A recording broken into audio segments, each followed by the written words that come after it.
बिस्मिल्लाहिर्रहमानिर्रहीम। अस्सलाम वालेकुम नाज़रीन कराम। Series from Adam to Mohammad सल्लल्लाहु अलैहि वसल्लम की एपिसोड 112 में आपको खुशामदीद कहते हैं। और इल्म नबी के वारिस मुफस्सिर कुरान फ़िक़्ह उम्मत हज़रत अब्दुल्ला बिन मसूद रज़ियल्लाहु ताला अन्हा का ज़िक्र तारीख़ की रोशनी में अपने एपिसोड और सीरीज़ का हिस्सा बनाते हैं। नाज़रीन ने कहा, अब्दुल्ला बिन मसूद रज़ियल्लाहु ताला अन्हा मक्का की भेड़ बकरियां चराने वाले एक लड़के थे जो कम उम्री ही में मुशर्रफ बा इस्लाम हुए और रसूल पाक सल्लल्लाहु अलैहि वसल्लम की सोहबत बाबरकत से उन्होंने बेबहा फैज़ हासिल किया। इस वक्त मक्का में चंद ही लोग मुसलमान हुए थे और दावत इस्लाम खुफिया तौर पर दी जा रही थी। इनका नस्बी ताल्लुक बन्नी हुज़ैल से था। इनकी वालदा उम्मे अबद भी मुसलमान हुई और उन्हीं की तरफ मंसूब होकर अब्दुल्ला बिन मसूद रज़ियल्लाहु ताला अन्हा को सहाबा के हल्के में इब्ने उम्मे अबद कहा जाता था। इनकी जुरत का ये हाल था कि कबूल इस्लाम के बाद साथियों के मना करने के बावजूद एक दिन मस्जिदुल हराम में जाकर तिलावत कलामुल्लाह शुरू कर दी। मुश्रिकीन ने सुना तो बर्दाश्त ना कर सके और इतना मारा कि लहू लहान हो गए और चेहरा तक सूज गया। वापस गए तो साथियों ने रंज अफसोस जाहिर किया, मगर वो बोले, अल्लाह की कसम, ये लोग मेरी निगाह में आज जिस कदर बेहैसियत हुए पहले कभी ना थे। अगर कहो तो कल फिर जाकर इनके सामने ऐलान तौहीद करूं। साथियों ने कहा, नहीं, बस इतना काफ़ी है कि तुम इनकी नागवारी के बावजूद उन्हें कुरान की आवाज़ सुना आए। कुफार मक्का की सितमरानियों से तंग आकर हबशा की हिजरत सानिया में शामिल हुए। हर ज़ुबैर बिन अलवान रज़ियल्लाहु ताला अन्हा से इनकी बड़ी गहरी दोस्ती थी। दोनों उम्र में भी करीब करीब थे। मक्का में रसूल पाक सल्लल्लाहु अलैहि वसल्लम ने इनका भाईचारा ज़ुबैर रज़ियल्लाहु ताला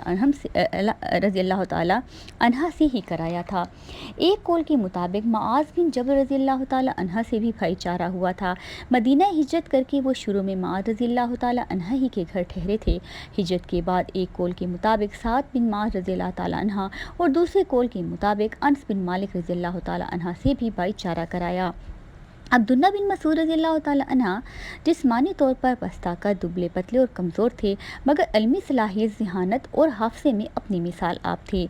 एक बार रसूल पाक सल्लल्लाहु अलैहि वसल्लम के हुक्म पर वो शाहीन या फल तोड़ने किसी दरख्त पर चढ़े तो नीचे खड़े लोग इनकी पतली पतली पिंडलियाँ देखकर हंस दिए। रसूल पाक सल्लल्लाहु अलैहि वसल्लम ने फरमाया, तुम ऐसे इंसान पर क्यों हंस रहे हो जिसका वज़न अल्लाह की मीज़ान में कोहे उहद से भी ज़्यादा है, जिस्मानी कमज़ोरी के बावजूद बहादुरी और शुजाअत के पेकर थे।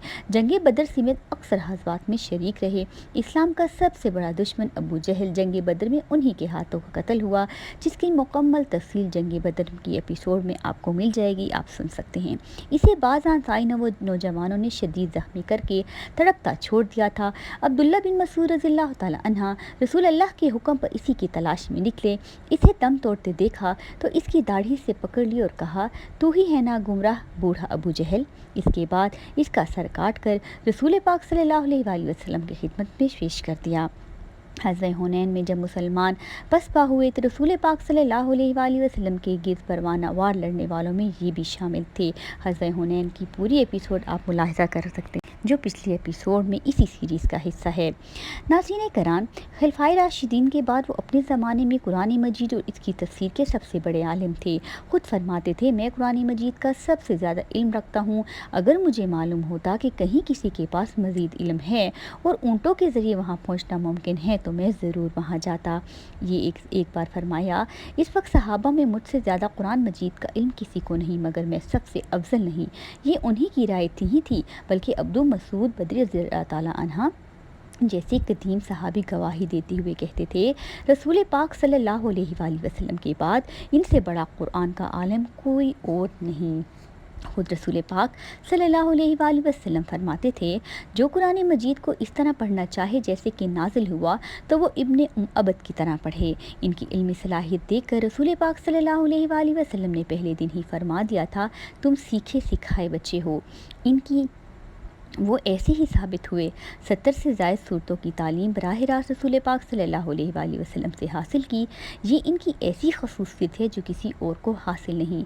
ये पढ़ना सिर्फ अल्फाज की अदायगी तक महदूद न था, बल्कि अब्दुल्ला बिन मसूद रज़ियल्लाहु ताला अन्हु खुद फरमाते थे कि हम 10 आयात सीखते तो इनके मतलब और मानी को समझे बगैर अगली 10 आयात नहीं पढ़ते थे।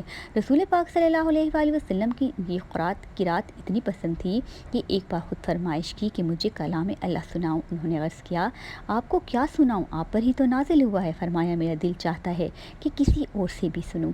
خادم بارگاہ رسالت نے تلاوت شروع کی۔ اس آیت پر جب پہنچے ترجمہ، پھر وہ کیسا وقت ہوگا جب ہم لائیں گے ہر امت پر ایک گواہ، اور اے نبی صلی اللہ علیہ وآلہ وسلم ہم آپ کو لائیں گے ان کے اوپر گواہ۔ رسول پاک صلی اللہ علیہ وسلم نے اشارہ کر کے روک دیا۔ دیکھا تو آپ صلی اللہ علیہ وآلہ وسلم کی آنکھوں سے آنسو جاری تھے، بڑے خوش آواز تھے، قرآن مجید کو بہت ذوق و شوق اور خوش الحانی سے بکثرت پڑھا کرتے تھے۔ راتوں کو جب لوگ سو جاتے تو آپ نوافل میں کھڑے ہو جاتے اور دنیا سے بے خبر ہو کر ہلکی آواز میں تلاوت کرتے چلتے جاتے، دور سے لگتا جیسے شہد کی مکھی بھنبھنا رہی ہو۔ رسول پاک صلی اللہ علیہ وآلہ وسلم کی خدمت سے وہ ایسے منسلک ہوئے کہ عمر بھر ہر وقت ساتھ رہے۔ خانہ اقدس میں انہیں ہر وقت آنے جانے کی اجازت تھی، اسی لیے مدینہ آنے والے نئے مہمان صحابہ شروع میں انہیں رسول پاک صلی اللہ علیہ وآلہ وسلم کے خاندان کا ایک فرد سمجھتے تھے۔ سفر میں حضرت صلی اللہ علیہ وآلہ وسلم کی ذاتی خدمات عموماً وہی انجام دیتے تھے۔ بستر لگانا، مسواک، طہارت اور وضو کا پانی پیش کرنا اور چپل سامنے رکھنا انہی کی ذمہ داری تھی۔ دین اسلام کا ایک بڑا حصہ، خاص کر فقہی مسائل کا ایک پیش بہا ذخیرہ انہی نے امت مسلم تک پہنچایا ہے۔ فقہ حنفی کی مستدلات میں خلفائے راشدین کے بعد عبداللہ بن مسعود کی مرویات سب سے زیادہ ہیں۔ رسول پاک صلی اللہ علیہ وسلم کی رحلت کے بعد دور صدیقی میں وہ مدینہ میں ہی رہے۔ اس دوران ارتداد اور بغاوتوں کا سلسلہ شروع ہو چکا تھا اور مدینہ منورہ بھی خطرے میں تھا۔ مرتدین اور باغیوں کے خلاف مہمات کے دوران بعض مواقع پر صدیق اکبر رضی اللہ تعالیٰ عنہ نے مدینہ کی حفاظت کی ذمہ داری عبداللہ بن مسعود کو سونپی۔ دور فاروقی میں شام کی فتوحات نے ان کی جذبہ جہاد کو بڑا ناگستہ کیا اور وہ جنگ یرموک میں بڑے دلوں والوں کے ساتھ شریک ہوئے۔ اس دوران حجاز میں ان گنت لوگ ان کے حلقہ علم سے وابستہ ہو چکے تھے، جس میں عبداللہ بن عمر، عبداللہ بن عباس، جابر بن عبداللہ اور انس بن مالک رضی اللہ تعالیٰ عنہ جیسے نوجوان صحابہ بھی تھے، جو بعد میں آسمان شریعت کے درخشندہ ستارے بنے۔ ابو ہریرہ، ابو موسیٰ اشعری رضی اللہ تعالیٰ عنہ جیسے کبارہ صحابہ نے بھی ان سے احادیث لی ہیں، اس لیے کہ یہ حضرت فتح خیبر کے بعد مدینہ آئے تھے۔ عبداللہ بن مسعود کو ان کی نسبت بارگاہ نبوت سے استفادے کا زیادہ موقع ملا تھا۔ حضرت عمر رضی اللہ تعالیٰ عنہ کو ان پر بہت زیادہ اعتماد تھا۔ بعض دوست ان کے پستہ قد ہونے سے لطف اندوز ہوتے، مگر عمر فاروق فرماتے یہ تو علم سے بھرا ہوا چھوٹا سا گودام ہے۔ حضرت عمر رضی اللہ تعالیٰ عنہ سنجیدہ طبع تھے، مگر جب عبداللہ بن مسعود سے ملتے تو چہرہ کھل اٹھتا اور مسکرانے لگتے۔ چونکہ عبداللہ بن مسعود کی پنڈلیاں غیر معمولی طور پر پتلی تھیں، اس لیے تہبند ٹخنوں سے زیادہ اونچا نہ باندھتے تھے تاکہ دیکھنے میں کسی کو بری معلوم نہ ہو۔ ایک دن آپ رضی اللہ تعالیٰ عنہ نے کسی شخص کا تہبند نیچے دیکھا تو اسے اوپر کرنے کا کہا۔ اس نے جواب میں آپ ہی کو ہدف تنقید بنایا کہ آپ کا تہبند بھی اونچا ہونا چاہیے۔ آپ نے کہا میں اس لیے نیچے رکھتا ہوں کہ نماز میں امامت کرتا ہوں اور میری پنڈلیاں بہت پتلی ہیں۔ حضرت عمر رضی اللہ تعالیٰ عنہ کو اس شخص کے اعتراض کا پتہ چلا تو اس کی خبر لی اور کہا تم ابن مسعود کو ٹوکتے ہو۔